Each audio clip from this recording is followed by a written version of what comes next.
Vamos lá retomar os conhecimentos, as reflexões em cima do livro do Eco. Continuando, o capítulo do poder, vai ter só mais essa parte do poder. E depois entra as questões ligadas à política. Por enquanto vamos focar no que tem hoje. Depois a gente vê o que acontece aí nessa política toda. Enfim, continuando naquela ideia dele trazer alguma questão, ele traz e já vai respondendo ao longo do texto. E essa parte é bem interessante, tá? Então, vamos lá. A força de vontade é ensinada a todos como um grande valor. A toda criança se diz para ter força de vontade. E a força de vontade é algo contra a espontaneidade, de modo que não se pode ficar à vontade em uma situação repousante. Será que as flores têm que fazer muito para florescer? As árvores têm uma ação vigorosa para crescer? Não há nenhuma ação. Lao Tse costumava dizer: olhe para as árvores, olhe para os rios, olhe para as estrelas, e você vai entender a ação sem ação. Com certeza, o rio está fluindo em direção ao oceano, mas não se pode chamar isso de ação, porque não há nenhuma vontade forçando-o para ir em direção ao oceano. Ele é muito tranquilo, não tem pressa, não tem urgência, não tem nem mesmo o anseio de que deva chegar, não disputa com outros rios que possam, talvez, chegar à frente dele. Ele simplesmente segue, cantando e dançando sua música pelas montanhas, pelos vales, pelas planícies, sem se preocupar se atinge o objetivo ou não. Cada momento é tão belo e precioso. Quem se preocupa com amanhã? A força de vontade é usada para criar uma personalidade falsa na pessoa. A força de vontade é outro belo nome para a entidade feia chamada ego. Um dos grandes psicólogos do século XX, Alfred Adler, baseou toda a sua análise psicológica no simples fato de que todos os problemas do homem são provenientes da vontade de poder. Ele quer tornar-se alguém especial, alguém superior aos outros, alguém mais santo que os outros. Não importa se está no mercado ou no mosteiro, a luta é para estar no topo. Quanto mais o homem luta, mais ele é bem-sucedido e mais distante fica de seu próprio ser, porque se torna cada vez mais tenso, cada vez mais preocupado. A vida torna-se uma agonia constante, em função do medo e do medo do fracasso. Mesmo que seja bem-sucedido, o medo de que alguém possa afastá-lo para longe da sua oposição continua. Um homem que vive para alcançar algo pode nunca ter paz. Assim, de um lado, criou-se essa ficção de ação vigorosa. Talvez as pessoas pensem que a meditação exige uma ação vigorosa. É preciso apenas relaxamento. É preciso abandonar a própria mente, esquecer que há qualquer futuro, permitir que este momento seja suficiente por si só e que o próximo momento vai cuidar de si mesmo. Aquele que puder se alegrar neste momento será capaz de se alegrar mais no momento que está chegando, porque se tornara cada vez mais experiente em ser alegre, em dançar, em cantar, e vai ficar cada vez mais seguro de si, a ponto de não precisar ser outra pessoa. Quem quer que a pessoa seja, vai ser capaz de desfrutar do êxtase supremo, sem ser rica, sem estar no poder, sem ser mundialmente famosa, sem ser uma celebridade. Você pode ser um Zé Ninguém e, ainda assim, todos os tesouros da existência podem lhe pertencer, porque eles não estão fora de você. Você desconhece sua própria riqueza interior. E aí vem outra questão. Por favor, fale sobre o abuso de poder. Existe um ditado famoso de um filósofo inglês: o poder corrompe, o poder absoluto corrompe completamente. Não concordo com ele. Minha análise é totalmente diferente. Todos são cheios de violência, ganância, raiva, paixão, mas ninguém tem poder, de modo que todos permanecem santos. Para ser violento é preciso ser poderoso. Para satisfazer a ganância é preciso ser poderoso. Para realizar as paixões é preciso ser poderoso.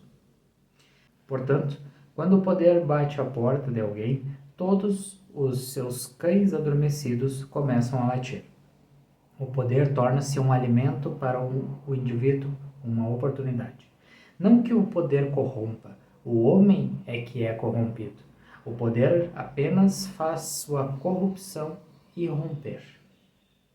Não é o poder que corrompe o homem é que carrega a corrupção dentro de si. O poder apenas lhe dá a oportunidade de fazer o que quiser. O poder nas mãos de um homem como Gautama Buda não vai corrompê-lo. Pelo contrário, vai ajudar a humanidade a elevar sua consciência. O poder nas mãos de Gengis Khan destrói a todos, faz barbaridades, aldeias inteiras são destruídas e as pessoas ficam enclausuradas. Estou mudando um pouquinho as palavras, tá, gente? Porque ele pega bem pesado. Não é poder. Esse homem, Gengis Khan, devia estar carregado com todos esses desejos dentro de si. A pergunta é sobre o abuso de poder. O poder é utilizado de forma abusiva porque o homem tem desejos feios que são herança dos animais. Perde-se praticamente 1/3 da vida na educação das crianças. Nesse 1/3 de vida, parte do tempo deve ser utilizada para limpar o inconsciente delas, de modo que, ao se formarem na universidade, tenham algum poder em algum lugar. Ou seja, alguém vai se tornar comissário de polícia, alguém vai se tornar governador, alguém vai ser primeiro-ministro. E se não tiverem nada em seu inconsciente que seja venenoso ou destrutivo, não há a possibilidade de o poder ser abusivo. Quem vai abusar dele? O poder é neutro. O poder em si é neutro. Nas mãos de um homem bom, vai ser uma bênção. Por outro lado, nas mãos de um homem inconsciente, vai ser uma maldição. Porém, há milhares de anos o poder é condenado, sem se pensar que ele, na verdade, não tem de ser condenado. As pessoas é que têm de ser purificadas de todos os instintos horríveis que estão escondidos dentro delas, porque todas vão ter um tipo ou outro de poder. Não tem que ser um grande poder. A pessoa pode simplesmente estar sentada em uma estação de trem vendendo bilhetes, mas isso também lhe dá o poder. O passageiro está parado no balcão e a vendedora sequer olha para ele pela janela. Ela continua folheando o arquivo e pode-se ver que não está preocupada com o arquivo, quer apenas estabelecer o lugar dela. Até mesmo o peão, que está sentado do lado de fora do escritório do cobrador, comporta-se como se fosse o presidente do país. Isso significa que não é uma questão de onde a pessoa está. Onde quer que esteja, ela terá algum tipo de poder. Se a humanidade vier a compreender as profundas raízes psicológicas e mudar o inconsciente do homem de modo que não haja sementes, o poder poderá continuar a chover, mas não haverá flores de corrupção. Caso contrário, o poder será sempre mal utilizado. E não se pode tomar o poder das mãos das pessoas. Uma vez que alguém deve ser a mãe, alguém deve ser o pai, alguém deve ser o professor. O único caminho é purificar o inconsciente dos indivíduos com a meditação, preencher o ser interior com luz. Só a meditação proporciona à pessoa um coração puro, que não pode ser corrompido. Com isso, o poder nunca pode ser corrompido e, então, o poder pode ser uma bênção e vai ser criativo. Depois, a pessoa vai fazer algo para tornar a vida mais amável, mais acolhedora, para tornar a existência um pouco mais bela. Mas esse grande dia ainda não chegou, E ao se esforçar para esse grande dia chegar, a pessoa vai deparar com todas as pessoas viciadas em poder que estarão contra ela. Já me perguntaram várias vezes: por que o mundo inteiro é contra você? Todos são viciados em poder. E estou tentando transformar o homem em um conjunto de serenidade, paz, silêncio, amor e êxtase. Forte, né? Então, depois ele traz uma pergunta que o modo que ele coloca eu entendi, mas as palavras assim não foram muito legais, talvez para os dias de hoje, tá? Esse livro aqui ele é um pouquinho antigo. Então assim, os dias de hoje que eu digo, gente, dia antigo, se a gente for pegar 10 anos atrás, era totalmente diferente algumas formas de falar algumas coisas. Mas ele fala com relação à parte das mulheres. A pergunta vem relacionada por que as mulheres gostam de ser atraentes, mas ao mesmo tempo se ressentem de seus desejos sexuais. A pergunta ela já é meio fora, assim. Mas eu entendo o que ele quis trazer nesse contexto. Ele fala que a parte da mulher ser atraente ou se tornar atraente também é uma questão de poder. Ela tem um domínio para chamar a atenção do homem ou da outra mulher, enfim. No contexto aqui ele é muito focado num gênero só. Então assim, tem também, como ele estava falando antes, tem uma questão de um jogo de poder. Afinal, o poder pode estar em qualquer lugar. E da parte do desejo que ele fala, é uma questão da interpretação de ser usada, sabe?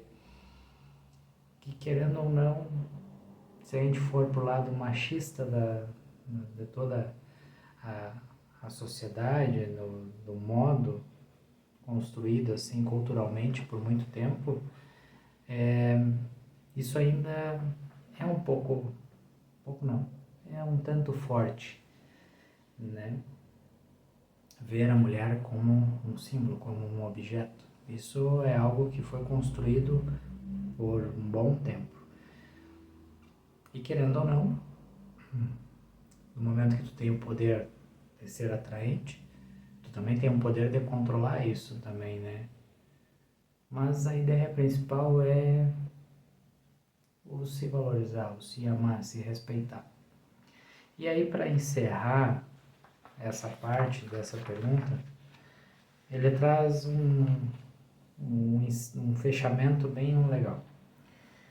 Que ele fala assim: é bom ser belo, é desagradável parecer ser belo. É bom ser atraente, mas é desagradável ter que manobrar para ser atraente. Essa manobra é artimanha, e as pessoas são naturalmente belas.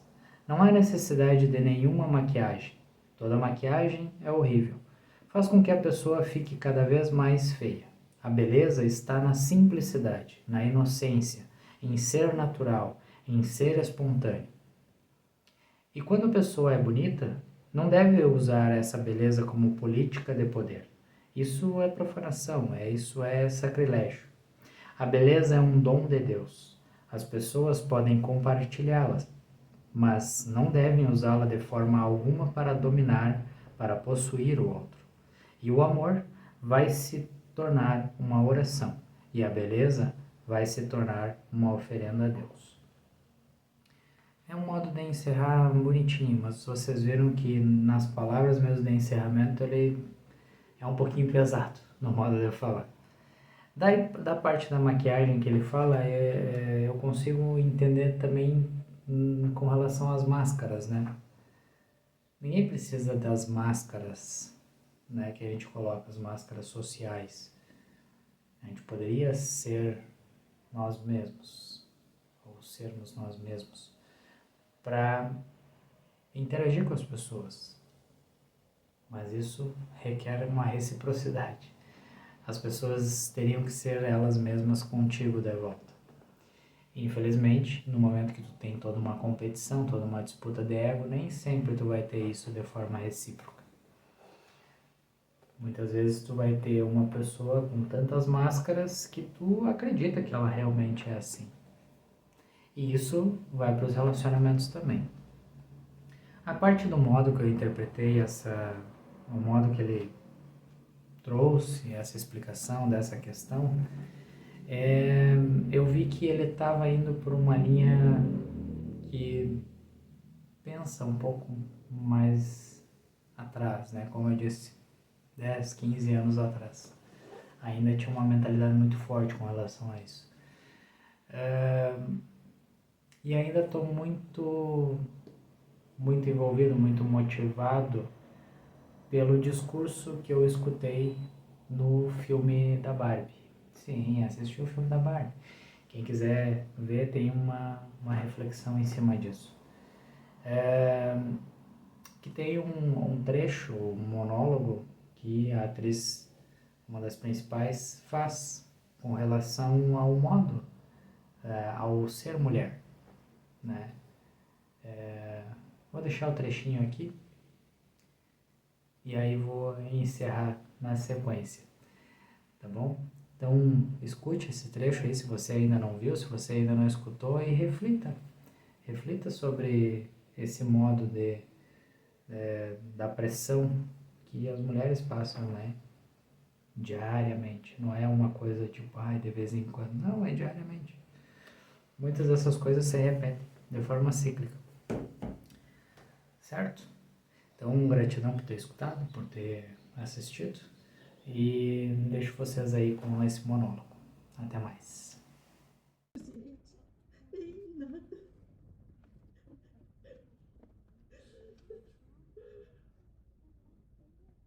É literalmente impossível ser mulher. Você é tão linda, tão inteligente e me mata saber que você não se acha boa o suficiente. Olha, a gente sempre tem que ser extraordinária. Mas de alguma forma, tá sempre fazendo errado. Tem que ser magra, mas não demais. E nunca pode dizer que quer ser magra. Tem que dizer que quer ser saudável, mas também tem que ser magra. Tem que ter dinheiro, mas não pode pedir dinheiro, porque aí é grosseiro. Tem que ser chefe, mas não cruel. Tem que liderar, mas não pode detonar a ideia dos outros. Você tem que adorar ser mãe, mas não pode falar dos seus filhos o tempo todo. Você tem que ter uma carreira, mas também tem que cuidar dos outros o tempo todo. Você é responsabilizada pelo mau comportamento dos homens, o que é absurdo. Mas se disser isso, é acusada de reclamar demais. Você tem que ser bonita para os homens, mas nunca tanto que provoque eles e isso ameace outras mulheres, porque você tem que ser parte da sororidade, mas também sempre se destacar e sempre ser agradecida. Mas nunca esquecer que o sistema é falho, então tem que reconhecer isso, mas estar sempre agradecida. Você nunca pode envelhecer. Nunca ser grosseira, nunca se exibir, nunca ser egoísta, nunca vacilar, nunca falhar, nunca mostrar medo, nunca passar do limite. É difícil demais, é contraditório demais e ninguém te dá uma medalha ou te agradece. E na verdade não é só você que faz tudo errado, mas também tudo sempre é culpa sua.